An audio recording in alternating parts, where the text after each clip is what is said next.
Howdy my totally tubular gamers, and we are back with another Rockstar Games ranking video. In the last ranking video we ranked every Rockstar game from the 2000s. It was a lot of games, and so I thought it'd be fair if we ranked every Rockstar game from the 2010s. Obviously Rockstar Games did not put out as many games in the 2010s as they put out in the 2000s. Current sentiment really is that they put 2 games out in the 2010s, however this is factually incorrect. They put out more than GTA 5 and Red Dead Redemption 2. And so I thought I would be ranking all of the games that they released from 2010 to 2020 and looking at them worst to best, and we're just kind of going off everything here. While in the last video there were a number of games that Rockstar Games had no hand in helping development and they simply just published the title, that is not the case here. Every single game on this list Rockstar has had some hand in developing. We're also only going to be looking at one version of each of these games, so there's not going to be 3 or 4 or 5 or 6 or however many versions of GTA 5 that there are. There'll be one GTA 5, and we're only going to be looking at new games released in this time frame. Rockstar Games did re-release a number of their old games on newer platforms, and those aren't going to be included here. Those were probably in the last video, so if something's missing, I probably covered it in the last video. And you don't need me to tell you that some of these games are some of the most successful pieces of media legit ever released, whether it's critically, commercially, fan reception. Like, all of these games are pretty highly received for the most part. Some of them are stupidly well received. It gets pretty crazy here. And so with that in mind, I'm sure a lot of people are going to have different opinions or different lists, so let me know your favorite games or your list or whatever it is down below. Well, on that note, like, share, comment, sub, all that good stuff. Let's just get right into it now. There's not a bunch of games here for the 2010s, but what is the weakest of the 2010 games from Rockstar? I think the weakest game put out by Rockstar Games in the 2010s is LA Noire. It was primarily developed by Team Bondi, however Rockstar Games did come in to assist, especially towards the end of the development of the game. Now, despite it being at the bottom of this list, I would still say LA Noire is a pretty good game and I did enjoy my time with it. Rockstar didn't put out a bad game in the 2010s. They really just didn't. I remember when LA Noire came out back in 2011 and I just had absolutely no interest in it. I was like, this is nothing like GTA. Why did Rockstar put this out? It wasn't until I got older, more mature, and really realized what this game was about and learned about its tumultuous development cycle. And yeah, I actually went back and played it and it's pretty good. The story is about Cole Phelps as he moves up the ranks from a cop to a full-blown detective in one of the most crime-ridden cities in the world, LA, during one of its worst times. The story, I think for the most part, is pretty good, but it does have some glaring issues, particularly with the pacing. The pacing of this game, I feel, is just kind of terrible. This initial setup and the first couple hours are not very exciting at all. In fact, I would say the story really doesn't get exciting until the last, 3 or 4 hours. I mean, Cole really doesn't have a lot going on and nothing feels personal to him. It's in the last couple hours that the story really shines and actually gets really good. It's just a shame it takes way too long, way too long to get good or even decent. And with that in mind, I could see why some people would drop the game before the story gets interesting. The gameplay is a mix of detective work and some GTA-esque gameplay. It takes place in a fake open world similar to Mafia 2, where there's not really an open world to explore. There's nothing to see. It's just kind of there as a backdrop, which I like. It's a good change of pace. Most of the game is detective work, which can be fun. It really is like an adventure game where you're investigating crime scenes, clues, questioning people, getting into some interrogations, and yeah, I actually really do like it. There is some more GTA-esque gameplay, like I mentioned, where you get into shootouts, you have to chase people down, you do some driving here and there, and this is fine too. It's pretty mindless for the most part. It's not challenging, and the game will actually let you skip these action set pieces and get back to the detective work. Something about LA Noire that was really heralded was the graphics. When the game was released, the graphics were considered very landmark and amazing, especially with the faces, how people's faces were mocapped in, and you could see their emotions and see if they were lying or how they were reacting to stuff. And I'll just be real, the graphics have not aged very well at all. They're very uncanny when it comes to the faces. It's honestly really hard to read people. I just kind of had to look it up to see what some of the tricks are, but I didn't really care much for the graphics. At least the game is very well written. Most of these cases are really interesting and well done. Unfortunately, I can't say the same about the side cases. These just aren't very good. Now, the reason this game isn't so high on the list it gets incredibly formulaic and just repetitive, and to be honest, almost everyone I know who has played this game dropped it at some point, and I can understand why. The pacing, like I mentioned earlier, it isn't very good. The game is a slow start, and all of the cases start out exactly the same, and so it gives you this real repetitive feeling where it's just the same thing over and over and over. And this isn't a short game. The game is well over 25 hours long, and it can feel like a slog at times because of how similar everything feels. Once you get to the end, I promise you the end, the last couple cases, they are really different, they're really good, but you shouldn't have to put this much time into it to get really invested, and I could totally see why somebody would, again, drop it. I still do recommend the game. It is different, but it's definitely not for everybody, and you will need some patience with this one. Still a good time. And so here we have Red Dead Redemption Undead Nightmare, the standalone expansion pack to Red Dead Redemption. And this expansion's interesting. It's set in an alternate timeline from the original Red Dead Redemption. The plot follows returning protagonist John Marston, a former outlaw who sets out to find the cause and possible cure to a zombie plague that has infected his wife and son. Marston will go and liberate towns overrun by zombies and try to help out people along the way. Undead Nightmare is absolutely one of the very best DLCs, expansions, whatever you want to call it. It doesn't get really much better than Undead Nightmare. It takes all the great things from Red Dead Redemption and puts it in a completely different setting with a new twist on it. Having zombies is a pretty great addition, and it's kind of crazy that Rockstar Games had never made a zombie game up until now. The story is a lot more lighthearted than the original game. It's certainly a lot campier, and it definitely pays tribute to all those B-movie zombie flicks, which is clearly what they were going for. And this game has a great sense of humor. I remember just absolutely busting up the first time I played through this game. You eat babies. You have to survive. Everyone knows that.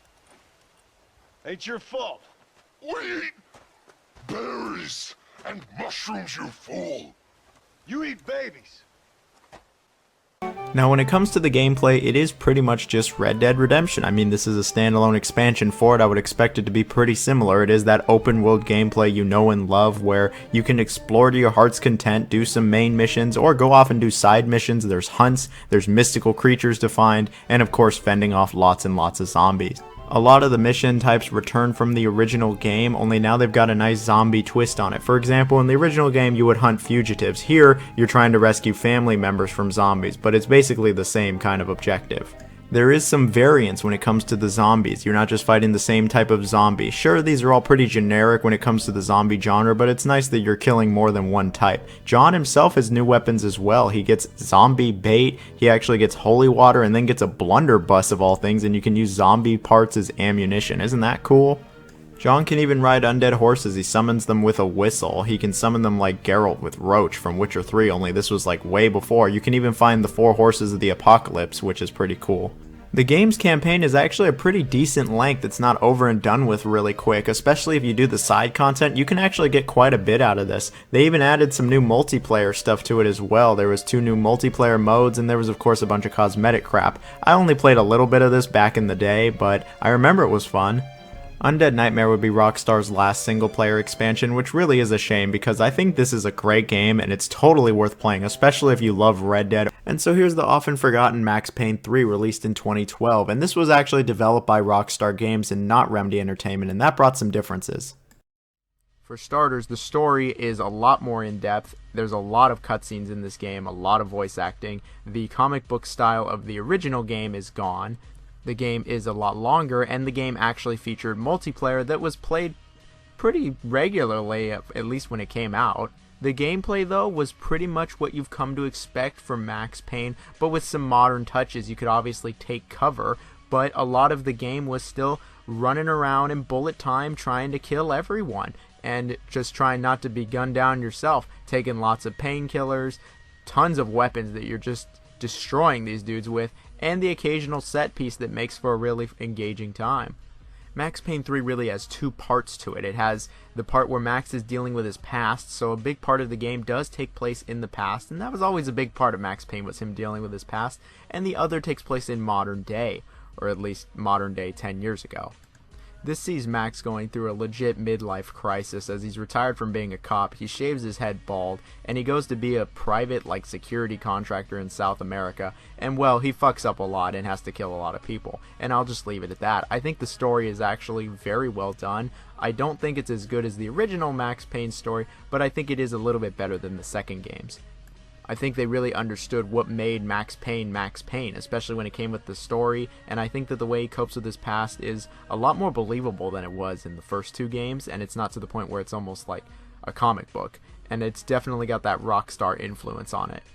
it certainly has that Rockstar production values, as the game still looks amazing. The voice acting obviously is amazing. The soundtrack is great. Everything is just very top quality when it comes to that, and it still looks amazing and plays amazing today. The game is still challenging, and the gunplay is still just as excellent as it always was. And I remember playing this back when it came out, and you know what, even all these years later, still very accessible, very easy to come back to, and is still a great shooter. Like, nobody's going to deny that Max Payne 3 is not a fantastic shooter.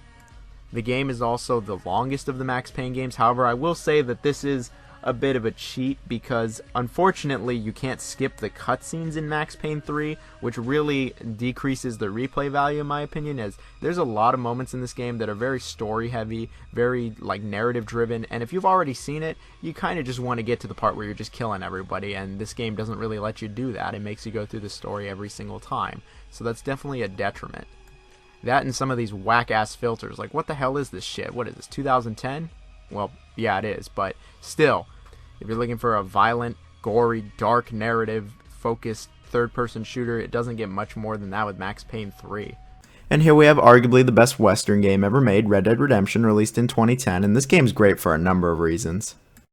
The game is fantastic for a number of reasons. It takes place in the early 1910s and sees our protagonist John Marston, former outlaw turned bounty hunter, and he goes after his old crew. See, the government has taken his family from him and told him that if he wants to see them again, he's going to need to take in his old crew that he used to run with, dead or alive. It certainly lives up to the redemption name, as you really do feel like John is redeeming himself from a life of bad. John himself isn't a great person, but he's a fantastic protagonist. In fact, all the characters are pretty great in this game. They're all trash. Like, everybody is just awful to everybody. And John's old running mates were pretty great here as well. The last hour and a half of the game is the stuff of gaming legends. The story is just incredibly different from basically every other Rockstar game story, and it's just excellent. It's superbly written, the characters are all great, and there's really just not much to complain about here. The game's presentation is on a similar level, with everyone having just amazing voice acting, and the presentation for 2010 was just excellent.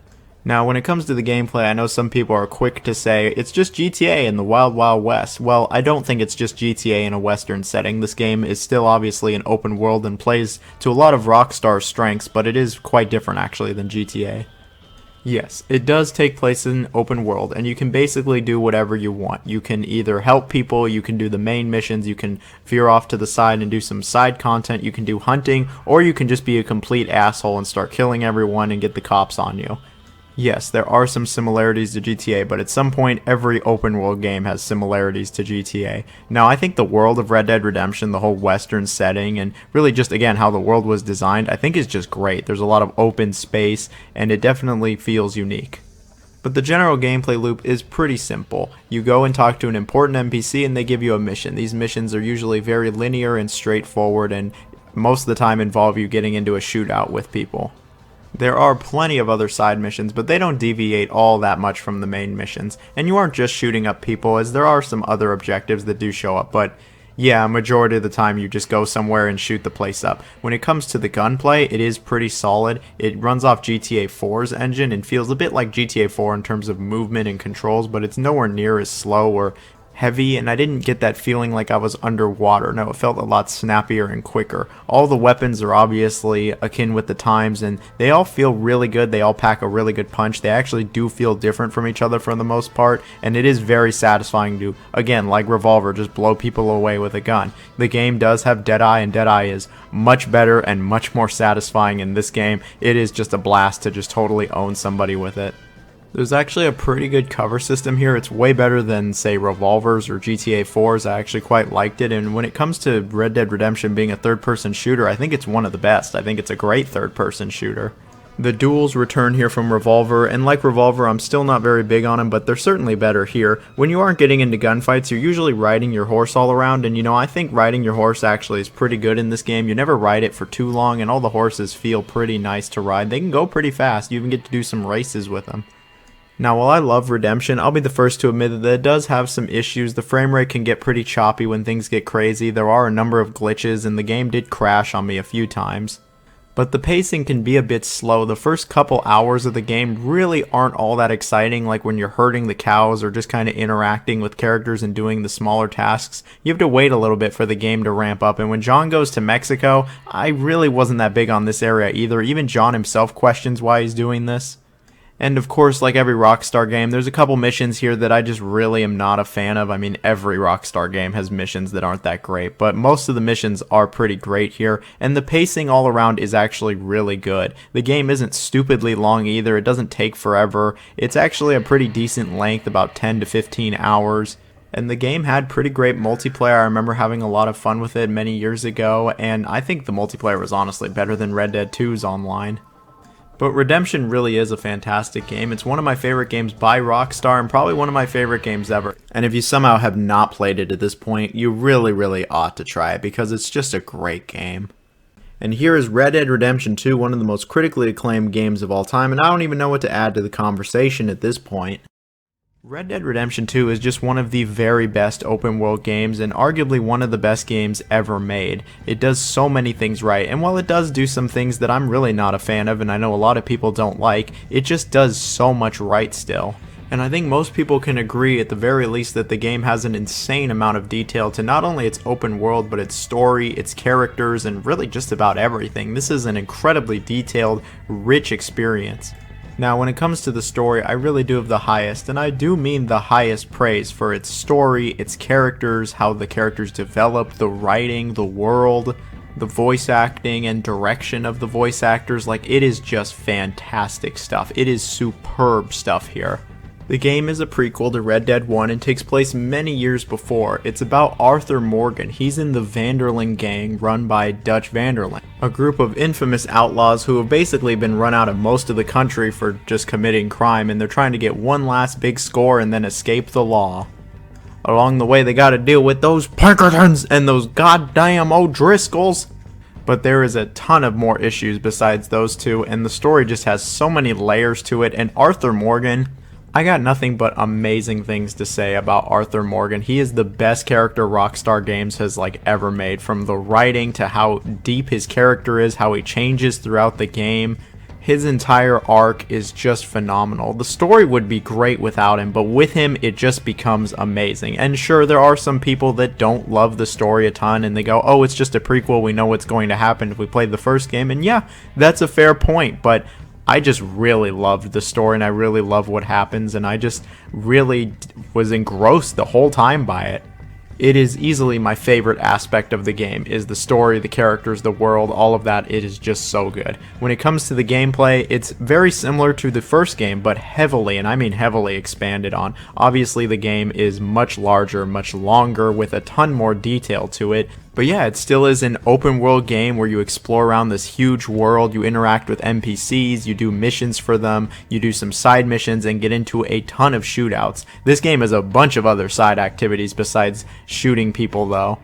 Whether you're playing poker or one of the other table games or you're hunting, there's just an endless amount of variety to do in this game when it comes to its side missions, and there's just so much to see in this open world. It really is easy to get lost and engrossed and just have a great time.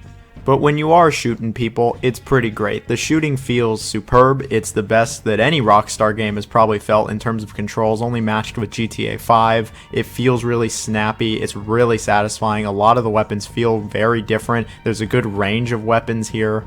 And yeah, the way you kill people, it's pretty great. There's a lot of impact. They react accordingly, and there's a significant amount of weight here. It's just very satisfying. Now, when you aren't shooting people up, you're probably riding your horse. Your horse has this whole system behind it where you get to customize it and take care of it and groom it, and yeah, it's actually pretty cool and it's pretty different from most other games. There's even the Vanderling camp where you can upgrade it and help out its people and learn more about them and do some side missions, and while you don't ever have to actually help the camp, I think it's actually pretty cool and it does add to the game. Now, all in all, Red Dead 2, it really is a great game and the story is fantastic, but there are a couple issues I have with this game. And it's these issues why sometimes I really do prefer Red Dead 1, and I do prefer Red Dead 1's simplicity over 2. The story in Red Dead 2 is great. The pacing, though, is not. This game is incredibly slow with its pacing. The first 5 hours of the game are very slow.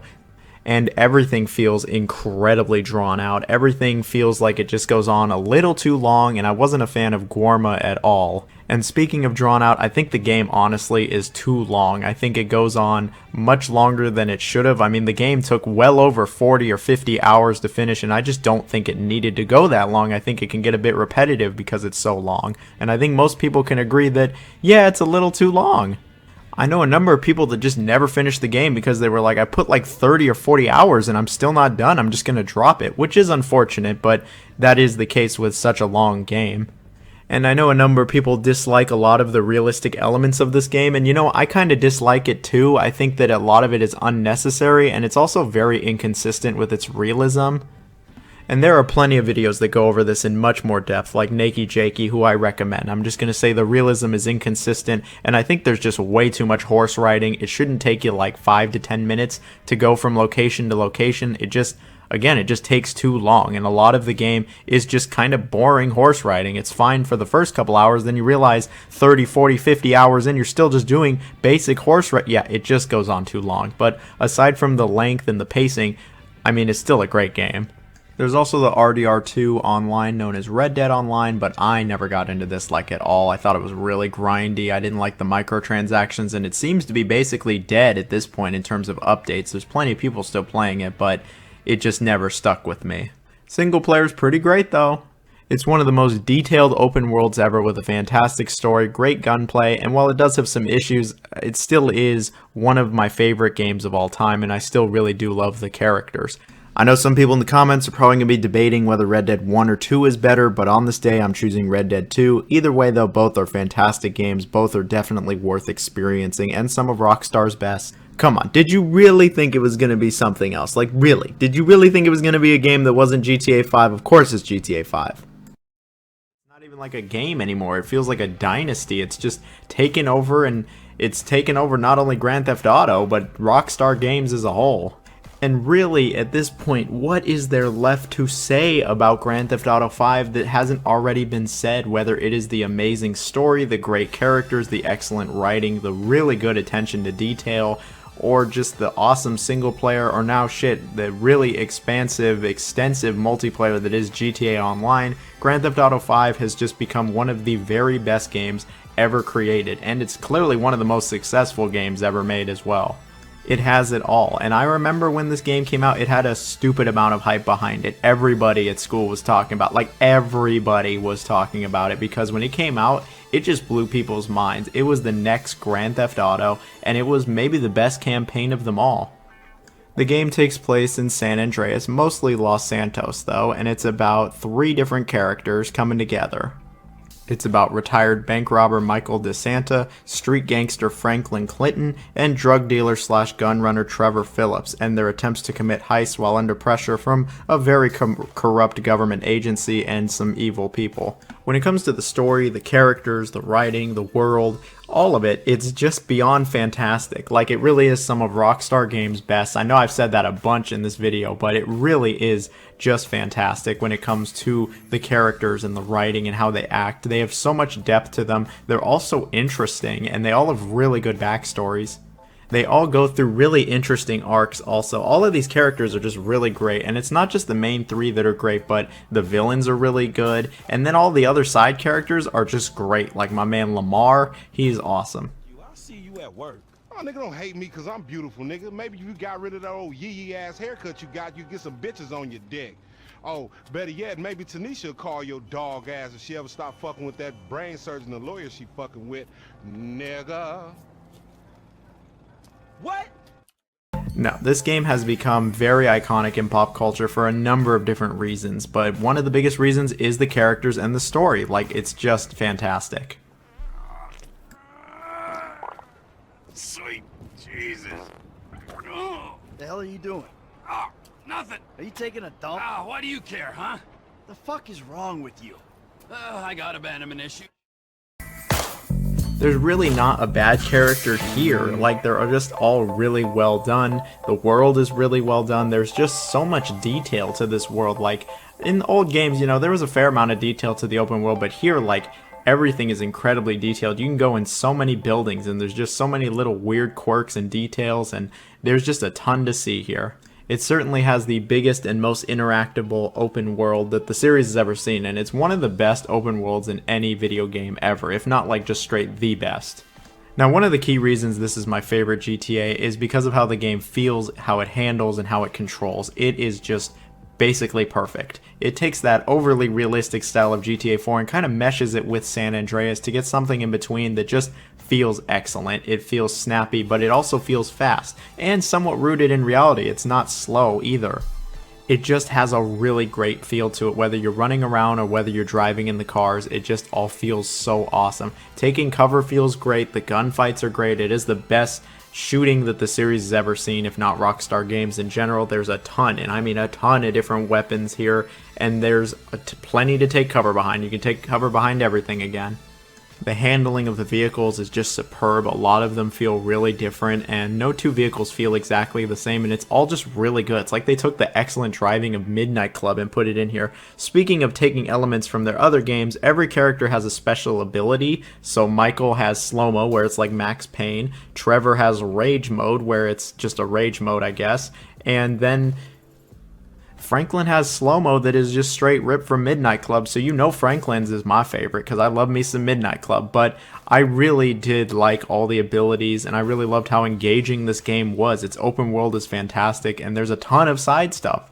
And the campaign, the main missions anyway, is just legendary. They're almost all really good, like really, really good. A lot of them are easily the best missions that the GTA series has ever seen. There's only like a couple, maybe a handful at most, of missions that aren't very good, and even at their worst, I think they're just like okay. Seriously, like all the missions are really well thought out, and they're all really good. Some of the set pieces are really great too. Some of the best set pieces the series has ever seen. I know some people don't like that it's a lot more restrictive and linear than older GTA games, but I mean, it does create a more cinematic experience, but yeah, it is very linear. I can say it's a stark contrast to the actual game where it's so open, and then you have these really linear missions. Either way, it's still really great, and then the presentation is just fantastic. It looked great 10 freaking years ago, and it still looks great nowadays. The radio stations are all great. I don't know if I love it as much as San Andreas or Vice City, but it's still really great also. There's a lot of variety. Pretty much what anyone's looking for in music is here when it comes to the stations. They're all really good. And then there's GTA Online. Now, GTA Online would be here all day if I talked about it, and its microtransactions, and it's, yeah. Look, I never really got into GTA Online. They deleted my character one too many times with their server issues. I think it's pretty cool how extensive there is to it. I know a lot of people are really sick of it, myself included, but hey, it's there, it's a bonus. I wasn't really including it too much here. I just love the campaign of GTA 5. I think it's amazing, but the online is a little bonus there. Hopefully Rockstar can finally stop fucking around with GTA Online and give us GTA 6. And so that's it for this video. It's a shame GTA 5 is basically taken over Rockstar Games and we don't get any games anymore. This list was way shorter than the 2000s one. At least GTA 5 is pretty good, but yeah, I would much rather have more games like the 2000s. If you made it to this part of the video, comment concrete. That means you made it. Thank you very much. Hope everyone has a wonderful day. Like, share, sub, all that good stuff. And yeah, where's GTA 6? Please, please!